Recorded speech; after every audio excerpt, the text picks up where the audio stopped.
Selamat malam pembaca harian Ujung Pandang Express. Saya Muhajir dan kita bertemu kembali dalam acara talk show Harian Ujung Pandang Express dan masih pada tema yang sama yaitu COVID-19. Tapi kali ini kita akan membicarakan tentang perkembangan dunia pelapak online ya, bisnis online atau dunia bisnis online. Dalam hal ini dunia pelapak online yang bagaimana perkembangan pelapak online di tengah COVID-19, karena kita tahu bahwa COVID-19 itu membawa dampak yang cukup besar pada bidang ekonomi, dan apakah juga berpengaruh pada pelapak online. Dan saat ini kita sudah bertemu dengan teman saya, kerabat saya, dan bisa dikatakan teman dekat lah, dan dia juga sudah berapa tahun menggeluti lapak online atau bisnis online. Sejauh ini seingat saya ya bahwa dalam menggeluti saya berkecimpung di dunia online itu sekitar 5 tahun. 5 tahun ya, 5 tahun. Dan kali ini saya akan mewawancarai Bung Hafiz namanya. Saya selalu memanggilnya Hafiz, dan kita akan membicarakan tentang bagaimana pelapak online, perkembangan pelapak online, atau apakah pelapak online juga merasakan dampak khususnya di bidang ekonomi dengan kedatangan COVID-19. Apakah seperti itu, Bung Hafiz? Sejauh ini tentu bahwa ketika kita berbicara tentang efek ya, tentang bagaimana efek COVID-19 tentang pengaruhnya ya dalam dunia online, tentu bahwa dia memiliki efek. Tetapi yang menjadi pertanyaan kita tentunya bahwa lebih menjurus lagi ketika kita bertanya apakah efeknya itu negatif atau positif, kan begitu. Jadi tapi selama ini jualan apa? Kalau saya selama ini ada berbagai macam produk, mulai dari spare part motor, mobil, termasuk juga banyak menjual peralatan elektronik. Ya. Terus bagaimana tadi dampaknya? Sejauh ini sih bahwa adanya COVID ini itu sebenarnya memberikan satu ruang tersendiri, efek positif sendiri bagi tentunya dalam dunia usaha online. Tetapi kan di satu sisi juga ceritanya bahwa efek positifnya itu gimana? Efek positifnya tentunya bahwa karena yang pertama faktor pembatasan aktivitas masyarakat di luar rumah yang dibatasi, sehingga interaksi masyarakat secara langsung tentu dibatasi juga. Jadi secara langsung bahwa untuk memenuhi kebutuhan pokok masyarakat yang mulai dari primer hingga sekunder tentunya dia memesan melalui online juga ya, gitu ya. Termasuk membeli peralatan elektronik ya, termasuk ya. Jadi tentu bahwa dari segi COVID ini tentunya bahwa yang paling berpengaruh sekali itu adanya PSBB kemarin. PSBB yang justru sangat mempengaruhi aktivitas masyarakat di luar rumah. Jadi untuk memenuhi kebutuhannya dia harus itu tadi. Artinya bagus dong kalau begitu. Iya, secara di satu sisi bagus ya, dari segi bahwa penghasilan bertambah. Ya. Tetapi problem lain muncul juga. Gitu. Negatif, ini aspek negatifnya ya. Jadi ini aspek negatifnya. Jadi problem negatifnya itu tentunya bahwa ketika kita bermain ceritanya atau misalnya menjajaki bisnis online, tentu bahwa akses pengiriman itu juga menjadi satu perhatian yang khusus bagi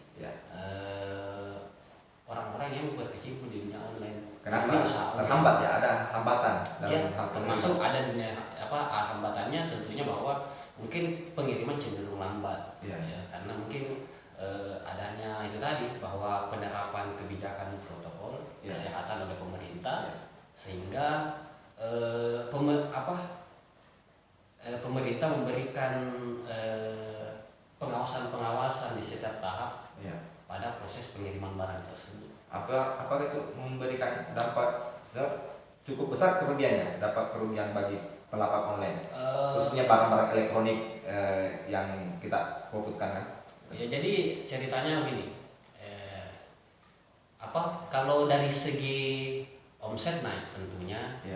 keuntungan naik karena pesanan permintaan pembeli itu kian meningkat, tetapi perlu diketahui juga bahwa dalam memulai bisnis online ataupun usaha-usaha lapak online tentu membutuhkan juga di satu sisi peruntukan modal untuk mengelola usaha tersebut. Nah, di sini kebutuhannya ketika pengiriman terlambat artinya adalah bahwa roda perputaran modal itu cenderung juga lambat. Lambat gitu ya.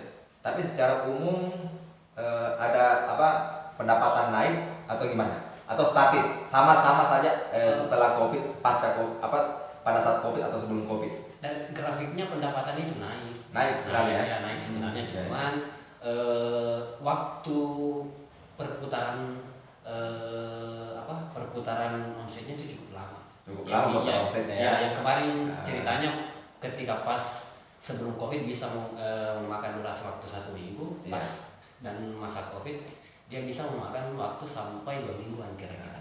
Kayak gitu. Barang elektronik apa yang paling laku di masa Covid ini? Tentunya dari berbagai pengamatan saya dengan riset-riset kecil-kecilan yang saya lakukan di dunia internet, tentunya bahwa saya melihat bahwa tentu yang menjadi kebutuhan permintaan masyarakat melakukan belanja online itu berada pada produk-produk yang kebutuhan pokok. Kebutuhan pokok. Smartphone ya kayak. Kalau smartphone kira-kira kan karena dia masuk dalam kategori kebutuhan sekunder, jadi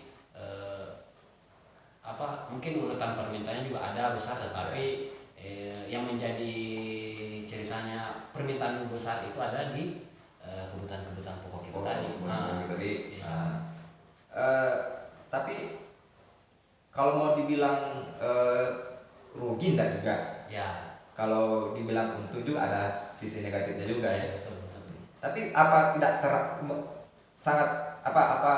pelapak online ini khususnya jualan Bung Hafiz ini sama sekali tidak merasa sangat terdampak sekali gitu dengan COVID-19 karena kan ada sisi positif dan negatifnya. Tentunya bahwa dampaknya sebenarnya di satu sisi ini membuka ruang tantangan baru sebenarnya bagi orang-orang yang berkecimpung di dunia online untuk bagaimana membuat inovasi ataupun bagaimana mencari celah ataupun bagaimana mengefektifkan komunikasi dengan pihak-pihak pengirim sehingga kita dapat memaksimalkan proses pengiriman barang tersebut, karena saya yakin bahwa kendala terbesar yang dilakukan pada masa Covid ini tentunya itu ada di pengiriman saja, di pendistribusian saja ya. Oke, terakhir Bung Hafiz, apa harapan Bung Hafiz untuk kemajuan pelapak online, bisnis online dan harapan tentang masa Covid ini? Apakah sangat berharap Covid ini selesai atau gimana? Kalau saya untuk selesai Covid mungkin saya tidak saya tidak memikirkan itu tetapi saya lebih menjadikan ini sebagai sebuah tantangan ya. Tetapi di satu sisi juga tentunya bahwa pemerintah itu tetap saya berharap bahwa pemerintah tetap memberikan fasilitas ataupun bantuan-bantuan dan lebih memperhatikan tentang bagaimana perkembangan UMKM apalagi di sektor online yang pada masa sekarang ini cukup berkembang pesat di Indonesia. Oke, mantap. Jadi seperti itu teman-teman. Jadi sebenarnya pelapak online ini di masa Covid ini ada COVID-19 ini ada sisi positif dan juga sekaligus sisi negatif untuk para pelapak online sebenarnya. Jadi kalau mau dibilang rugi enggak juga ya. Mau juga dibilang untung enggak juga karena ternyata ada aspek negatifnya. Kalau dibilang rugi enggak juga karena ternyata menguntungkan gitu. Karena masyarakat akhirnya kebanyakan membeli melalui online karena adanya pembatasan jarak itu tadi gitu. Khususnya di awal-awal di awal-awal corona begitu. Apalagi pada saat awal kan pemerintah begitu ketat menerapkan protokol kesehatan Jadi sehingga tentunya bahwa ini sangat membuka ruang besar bagi pelaku-pelaku online. Oh iya, oke. Semoga ini bermanfaat teman-teman pembaca Harian Ujung Pandang Space, dan kita akan bertemu kembali dalam talk show selanjutnya. Selamat malam, assalamualaikum warahmatullahi wabarakatuh.